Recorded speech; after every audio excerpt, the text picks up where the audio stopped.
For many A-list stars, the price of fame includes superfans and stalkers. Ex-bodyguard Simon Newton is sharing details about the A-list supermodels and pop stars he once protected in today's DBL Spotlight.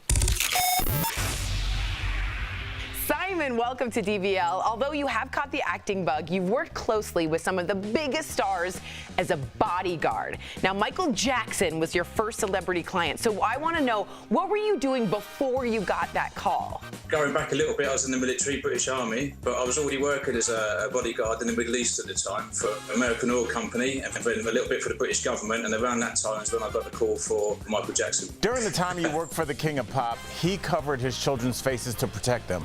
How did that affect your job? It didn't affect it massively, but I think as the children got older, it made it a lot harder for the security teams, because when they covered the face, everyone wanted that first photo, and I think that everybody knew at some stage they was going to get one. It kind of did draw a lot more attention to the children. Obviously, Michael did that to them pretty much from birth, really, so no one ever got to see their faces at all. I did that job in 2006, so they were still quite young then, so photographs were still very sought after. All right, you said the greatest threat to celebrities are actually stalkers. And I want to know, how do you spot the difference between just like a super fan and a dangerous stalker?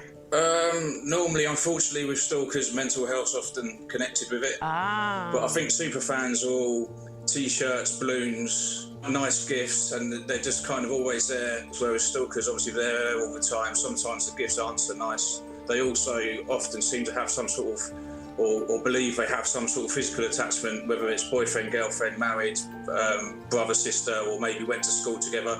They always seem to have that some sort of physical attachment. What's the most dangerous place as a bodyguard for you to be in? Is it that situation where you're going from like the concert venue to the car? Yeah, is it like a walk-up? Yeah, is it like an outdoor situation, or is it like you trying to get to the elevator and it's an enclosed situation? Normally, the most vulnerable points are from leaving a place to the vehicle or leaving the vehicle to go into a place. And obviously we try and minimise that risk, so if we can go back of house or to an underground car park and cut that out, we will. I have to have a back door for everywhere I go with so many fans, just so many.